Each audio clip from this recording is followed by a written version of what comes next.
Good evening, everybody. I wish I was there in person with you in Rome, but delighted to be here by the magic of the internet. I'm Wendy Mitchell. I am thrilled to be your moderator this evening. I'm a journalist and film festival consultant, and I'm very lucky that I get to talk to this amazing man as part of our the Mia Drama Producers Keynote. We are welcoming Stephen Cornwell. Stephen, maybe they can see you if you wave, probably. Yeah. Hello. Hi there. Great to be here, Wendy, and fantastic to be with you all. Thank you so much. So I think you probably know some of his work, but just a little reminder, Stephen is co-founder and co-CEO of The Ink Factory alongside his brother Simon. Their many credits include the hit shows The Little Drummer Girl, The Night Manager. Of course, those are both John le Carré adaptations, and that's no accident, because the Ink Factory has the rights to the le Carré collection of works. Stephen is also a screenwriter himself and co-wrote Unknown, starring Liam Neeson, as well as co-writing and producing Message from the King for Netflix originals. He's also produced Ang Lee's Billy Lynn's Long Halftime Walk, A Most Wanted Man, Hotel Artemis. And he's also working in games with the Ink Factory's sister company, Giant Squid. We'll talk a little bit about all of that, I hope. And he's also wearing cooler spectacles than me. I should have raised my game. But before I actually put the first question to him, I wanted to just refresh your minds a little bit of the Ink Factory's work. So let's, tech team, Marco, if we can play that first video, please.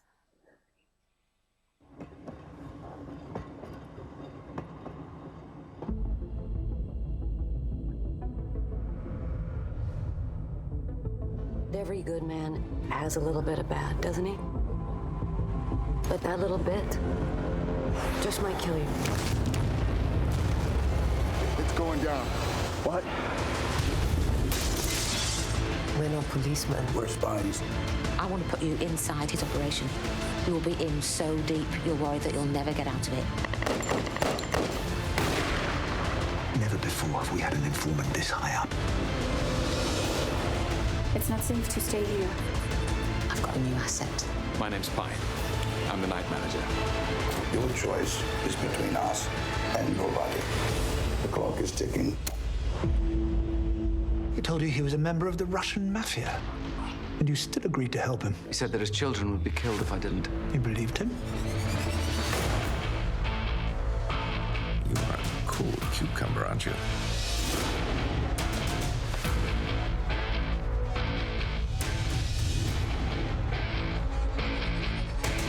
Really good to have you back, little brother. Who are you? Tell me. I can't. Don't ever go near that girl again.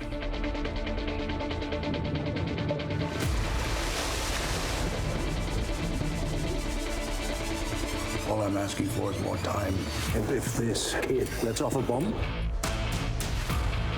What are you doing in this shitty-ass place?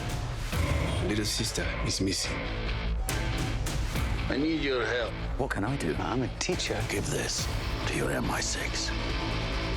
You can't undo what's done. There's no going back. I'm going to get you out of here. I promise. Believe in me. For the first time in my life, I feel close to something bigger than myself.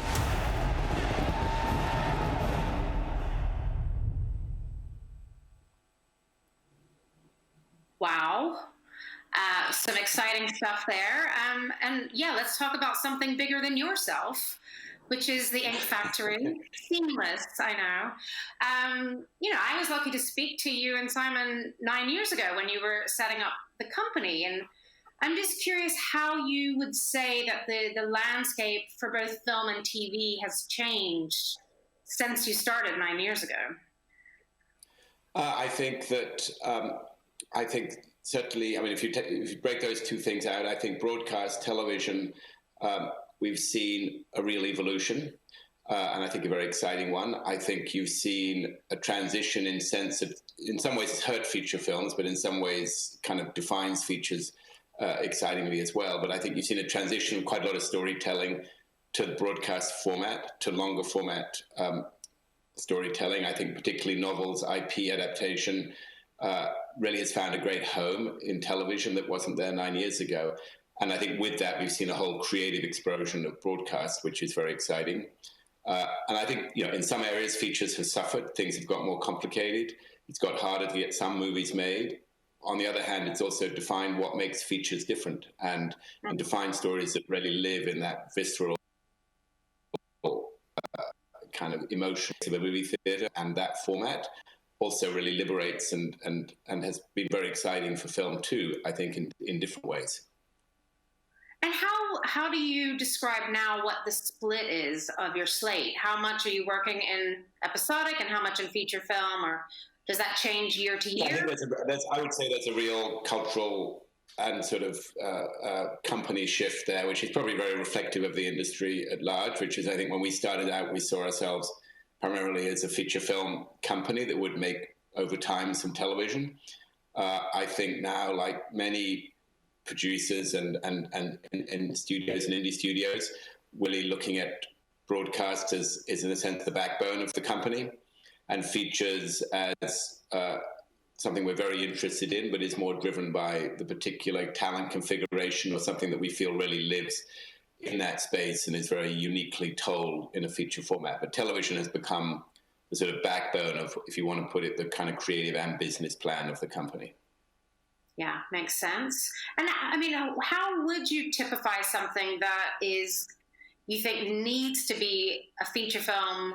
I mean, who knows right now, but, made for cinema viewing rather than something viewed at home? Or how do you? Yeah, I think it's, I think one thing that's also evolved is you have to, in a sense, differentiate in your mind what a feature that is necessarily cinematic in terms that it needs to be in a movie theater, and a feature in terms of something that lives in a non-linear space and you watch on a small screen. I think stories that in general work really well in feature. I think feature film making is a very emotional format. It's a very visceral format. It needs a completion. It's a very unique commitment to that sort of 90 minutes or 2 hours where you really let yourself travel emotionally into something that can be very complete. I think, for instance, if you're taking genre, I think horror, for instance, lives very well in the feature space. And to take one sort of emotional extreme, in that it's somewhere you go, you want to be very completely for 2 hours, you completely give yourself emotionally to that, and then it completes. And I think that's a very different kind of engagement than the longer forms you do off television. And so stories that are emotional, visceral, felt, and inherently can't come to conclusion live very well as features. And you're obviously sitting on some of the world's best IP, which is the work of Carré, who I will mention once is your father. But right. I know very well that this wasn't just a gift that you and your brother had to go in and negotiate to get the rights, yes. Of course. But you've got this great IP. And I'm just curious, we think maybe Le Carré is a certain type of author, a certain kind of storyteller. And how do you keep that feeling fresh and relevant and not some dusty old spy story that doesn't relate to us nowadays? Yes. Well, I think you're right. We definitely had to kind of fight, or not fight, but really work hard to get the IP. And that was also not just a kind of commercial process, but one of making movies early on, like Most Wanted Man and others, that kind of proved our point. But I think with Le Carré and with any kind of author that lives in a certain space, the constant question for us is what we can bring is into additive elements to the point of view that comes to that process of adaptation. That you shouldn't think of adaptation as simply a conversion. You should think of it as something where every component, every voice that comes into that mix is both embracing and challenging the material. And I think actually when you look very specifically at Le Carré, for instance, you'll see sort of early on with The Spy Coming from the Cold and some other films, you really saw that. Then you could say that there are a number of films and movies that were good, but they didn't really push the envelope. And I think if you look at his work, and when you come into Constant Gardener and you come into Tinker Tailor the movie, and then our work with Le Carré, I think all of those have succeeded because they've always pushed the envelope in what can be done. They've always brought a fresh creative perspective. They've always challenged and embraced, as I say, and the voices that have come to them have all been exceptional, and not necessarily ones you would associate with Le Carré. Looking forward, that's a constant challenge. I mean, it's a challenge with espionage. Espionage tends to be very male, very white, as a genre. How do you really bring it into the present? How do you make those themes that are so powerful, things so endless in a way within espionage, live for a modern audience, explore those stories in a way that feels very relevant and resonant today? And I think as long as we never get complacent and we're always challenging, and some of it will work great and some of it may be near misses or whatever, there's always going to be, but as long as you're always trying to push the envelope, and as long as you're always trying to make it interesting and not comfortable, then I think that's the engine that keeps it going and keeps it fresh and constantly, and as I say, never looking backwards, always looking forward, which I think actually Le Carré has done as an author, and we have to kind of carry that forward cinematically into our adaptations. Of course, I think I want to talk a little bit more about that sort of inclusion and diversity a little bit later, but one project that feels very fresh was The Night Manager. It sort of took us all by surprise, I think, just how sort of cool this show was. And maybe you can talk a little bit, Wei, about how you put that together, and including working with David Farr as the writer and Susannah Bier as maybe an unexpected choice of director at that time. Yeah, and I think Night Manager was an interesting, and actually was a sort of case in point. Very early on in the creation of the Ink Factory, we and as we looked at television and telling a story in the longer form, we began to focus on The Night Manager. And The Night Manager was a book that was deeply cinematic, but had a very frustrating time in Hollywood. It had been bought multiple times by different studios. It had been developed multiple times as a feature film. And when we looked at that, we realized, again, that one of the frustrations they were facing was that it was too big a story to be told in that context. That no one could squeeze it into that box. And as they pushed it in, they diminished the story. So firstly, in that process, we said, this is a story that needs to be longer form. This is a story that needs to be told on a bigger canvas creatively, which you have to remember at that time, even though it seems just like a few years ago, was actually very innovative thinking. No one was really making that limited series. No one was looking at that format. It was very new. So we embraced the story on that basis. We decided we needed to tell it over 6 hours. We approached David, who was really our first choice of writer, because we loved the energy of his writing that we'd seen cinematically, and we also loved his deep sort of foundation and story and character that you could see in a lot of his work. And our challenge was, how do you bring that story present? How do you bring it into the time present? And bit by bit, it looks retrospectively like we made one sort of huge decision all at once. It was good, but we realized that the novel was set in Latin America. We migrated that into a Mediterranean, Middle Eastern, global context, which felt more present at that time. We looked at the whole character dynamic and the point of view in terms of Jed's character. We tried to elevate her. We tried to look at the motivations of the characters. And obviously, very significantly, we both enhanced and converted the Burr character from a male character in the novel to Olivia, who also then happened to be pregnant, which we decided to embrace into the telling of the story. So, with David in the evolution of story, we just kept challenging those things, and bit by bit, it really found a presence and a sort of relevance as a script. I think when we approached Susannah, so the way we developed that was we developed an hour or two ourselves with the BBC as our partners, and then before really thinking where it would fit into a global broadcast landscape, we then brought in AMC as wonderful partners within it too, and we approached Susannah. And I think, again, that was a very innovative. It now looks, in terms of what people are doing in television, like a kind of thing that you do. But at that point, Susannah had never directed in television. She hadn't really done a thriller. But we loved her work. We loved the kind of visceral quality of it. She has an amazing combination of intelligence and sort of intuitive filmmaking. and she really responded to the material. And around that, we built in Hugh and Tom, and it was just this, it all had this organic fusion. So it looks retrospectively like a very linear path, both creatively and commercially as it progressed. But in many ways, like a lot of things that end up working well, we made small, good decisions, and that alchemy all came together to become the night manager we all saw and loved. Yeah.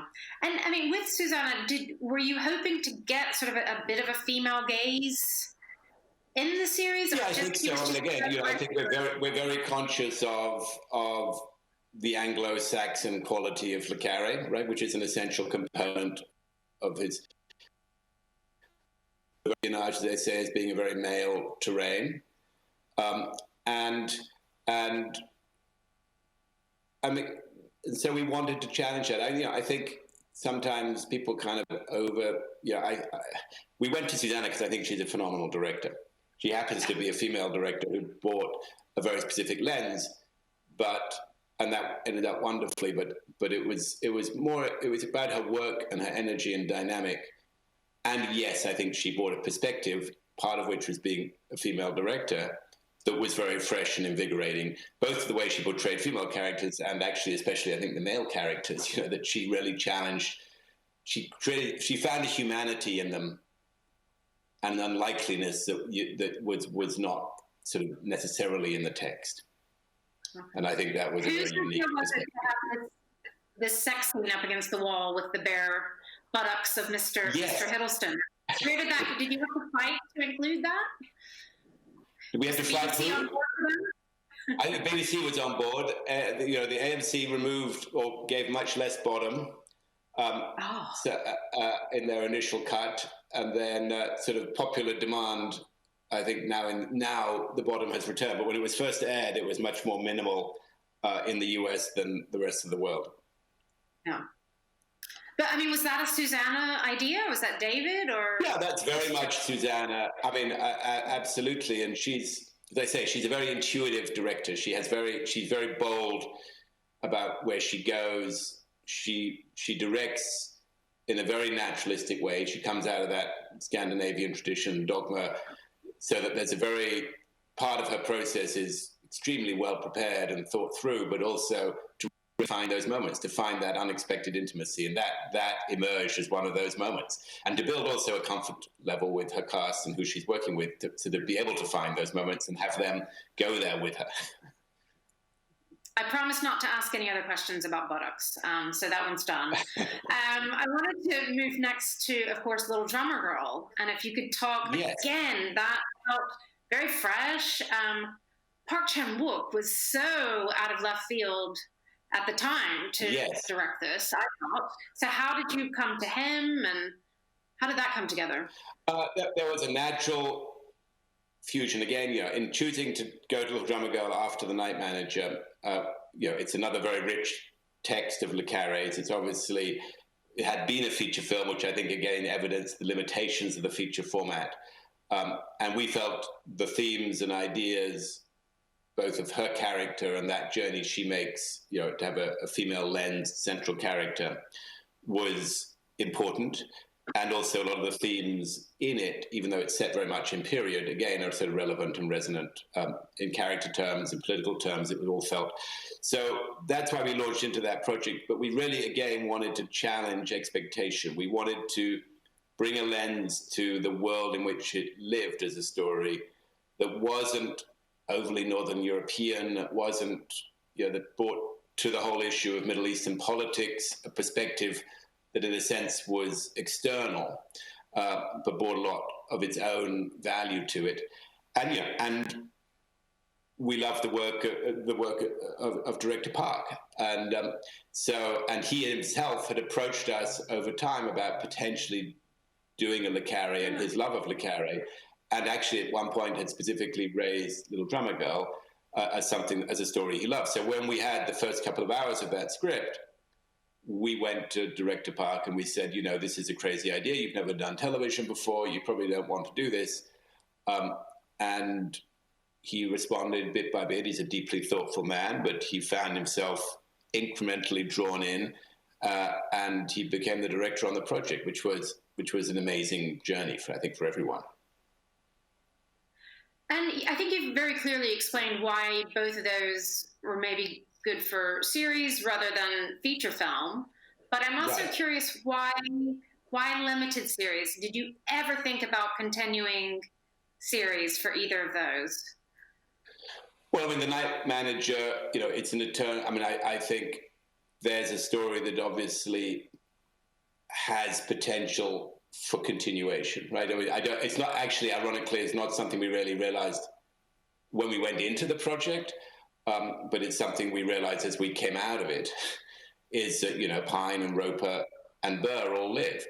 And inevitably, their characters feel curiosity about their continuation. And so, I think The Night Manager is an area that, we recognize there's potential for sequel. We recognize it's worlds that we could continue. We recognize there are ways to discover that. I think our challenge with that has been to find a sequel or a narrative or a shape to that, which is as exciting as the original.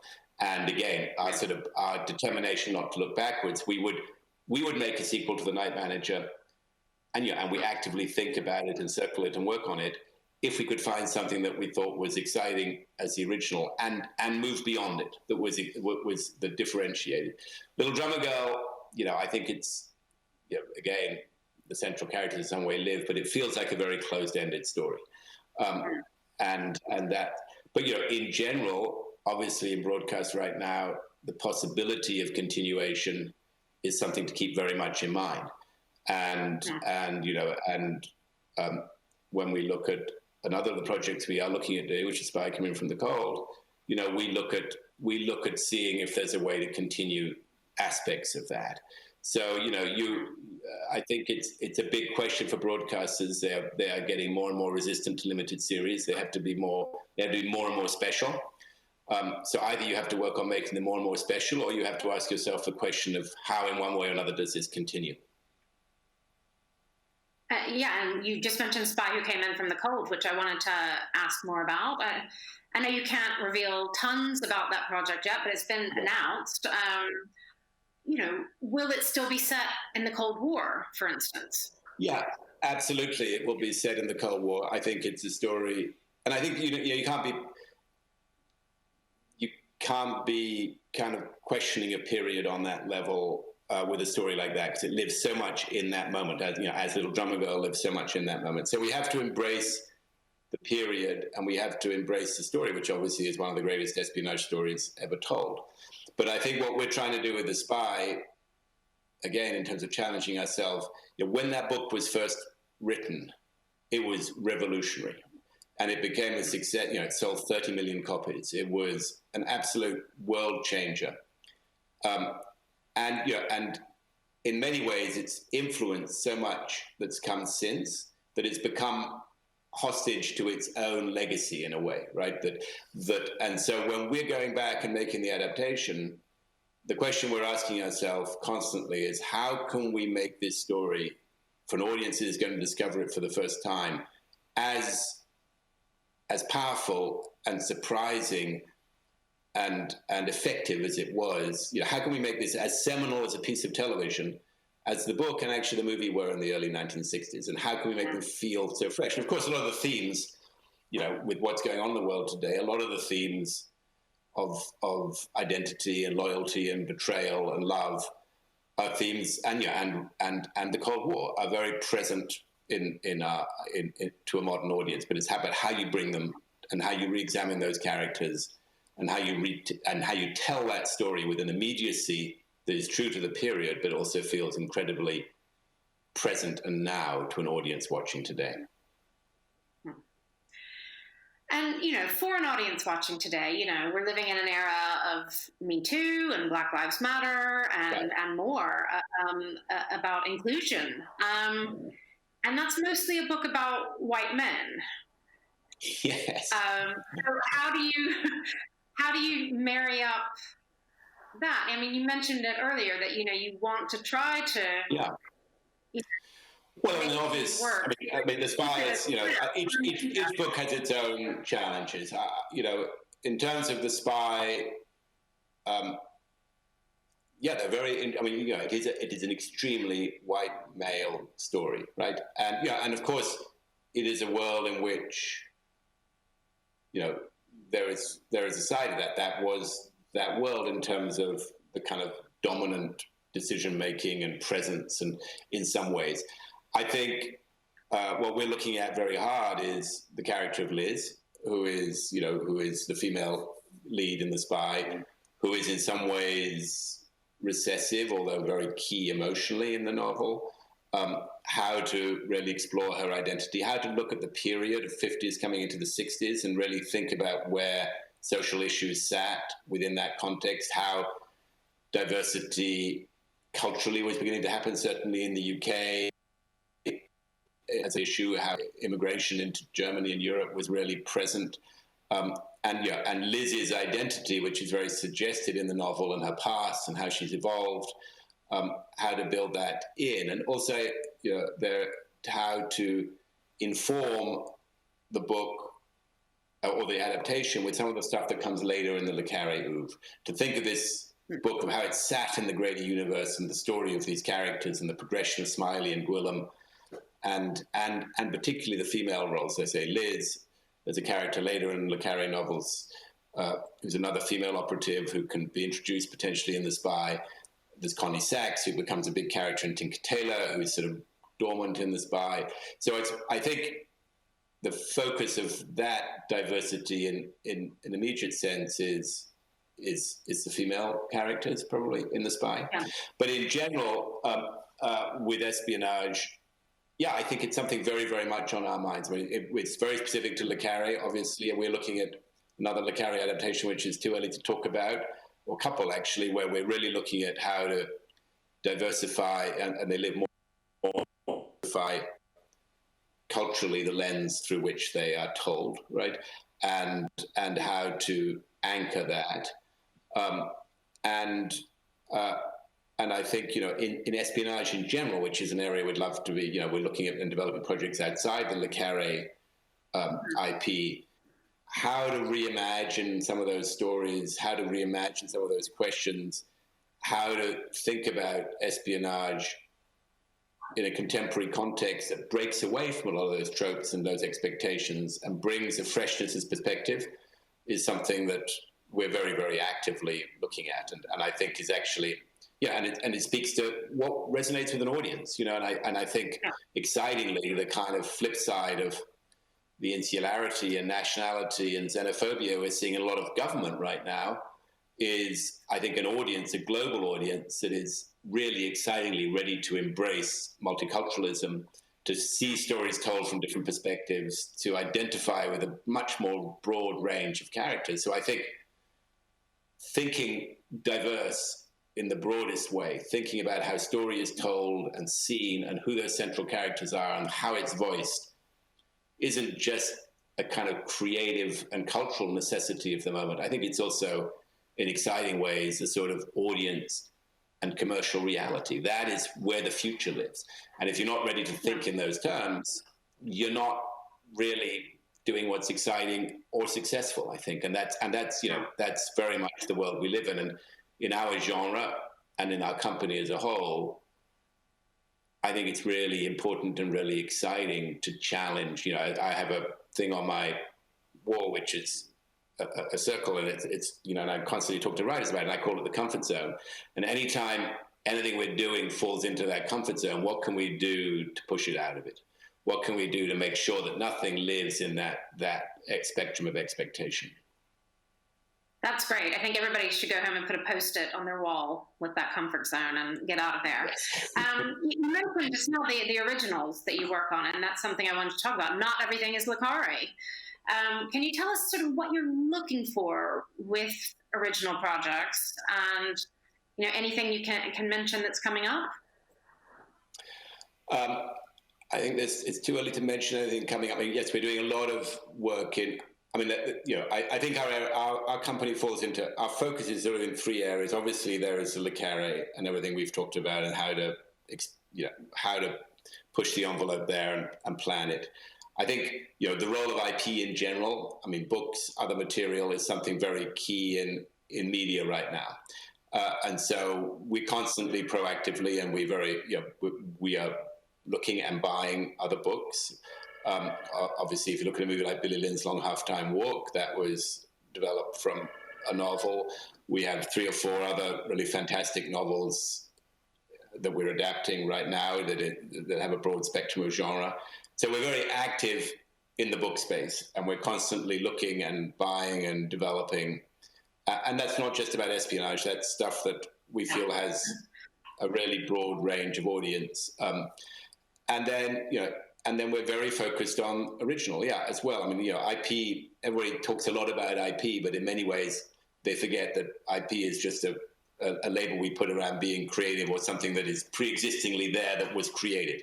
And I think as a company that, is in many ways an IP, it's also important to recognize that means that the most exciting stories may be ones that we create ourselves or foster that creation in-house. So, obviously we've made, Hotel Artemis, Mesh from the King, our original pieces of material.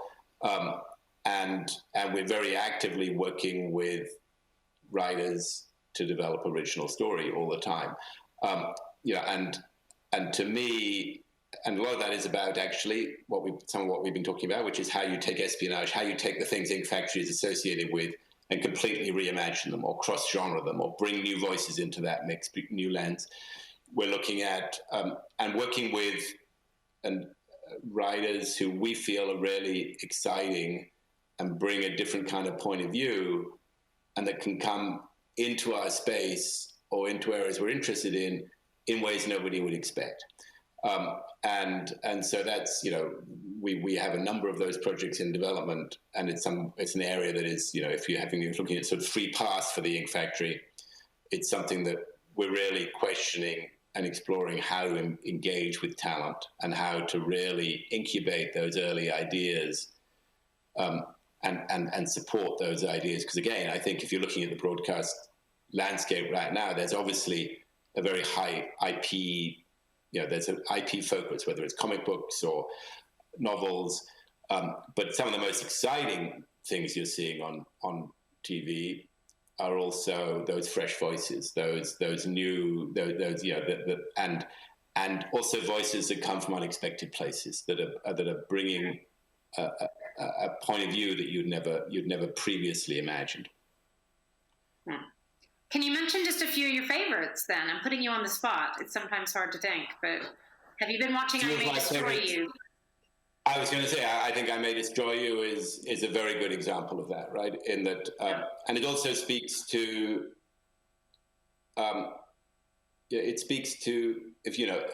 what's interesting about I May Destroy You, and we see other examples of this, and I'm just trying to sort of bring, Phoebe Waller-Bridge in general is another person, in that, where they're these sort of multi-talented voices, right? And you've seen a lot of it historically in comedy in the US particularly, but I think we're beginning to see much more of it in drama, and where there's an idiosyncrasy in terms of the talent, and there's a freshness. So I think I May Destroy You is a very good example of that, right? I think it's a fantastic piece of television, and it's wonderfully, it's wonderfully organic and unexpected and messy at times in the way the story is told. It doesn't resolve in the way story is meant to resolve, and it gets uncomfortable. And I think those are all things that are very indicative of the kind of stuff I would love to be doing much more of at the Ink Factory. Great. One other thing you are doing, as we mentioned at the top, is gaming. Yes. Not your typical shoot 'em up games. These are through the sister company Giant Squid. It's games like Abzû and the Pathless. Yes. Actually, maybe before you even talk about, especially Pathless, why don't we see a little? Then we've got a little video. So the tech team, Marco, could you show? That'd be fantastic. Pathless, so people can see what we're talking about. That would be super.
wow, it looks beautiful. So yeah, as a producer, as a storyteller yourself, why are you interested in games? Well, I think you have to be interested in narrative, right? And that's essentially, we are in the business of telling story. And I think you can't be telling story in film and television without recognizing the younger audiences particularly, and the audience as a whole really also, the gaming is very, very present in that.